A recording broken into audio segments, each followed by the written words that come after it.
আসসালামু আলাইকুম সবাইকে। আজকে আমরা ফেট টেস্টিং শিখব। ফেট টেস্টিং করার জন্য আপনাকে সিলেক্টিং নবটাকে ডার্ট টেস্টিং মোডে নিয়ে আসতে হবে। ডার্ট টেস্টিং মোডে নিয়ে আসলাম। ফেট ড্রেইন, সোর্স ও গেট, তিনটা টার্মিনাল থাকে। গেটে পজিটিভ সাপ্লাই দিলে আউটপুটটা পাবেন, আর যদি নেগেটিভ সাপ্লাই দেন তাহলে আউটপুটটা পাবেন না।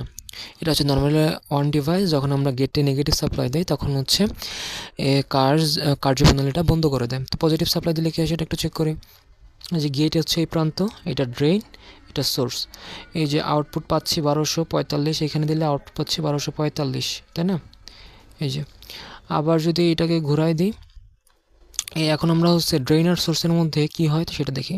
যেহেতু এরা নর্মালি অন ডিভাইস, তো ড্রেন ও সোর্সের মধ্যে একটা ভোল্টেজ পাবো, সেটা পাচ্ছি। এখন যদি আমরা নেগেটিভ সাপ্লাই দিই, এই যে নেগেটিভ সাপ্লাই দিছি, তখন কি কোনো আউটপুট পাচ্ছি না। তো যারা নতুন আছে চ্যানেলটা সাবস্ক্রাইব করে দেবেন, লাইক কমেন্ট শেয়ার করে পাশে থাকবেন।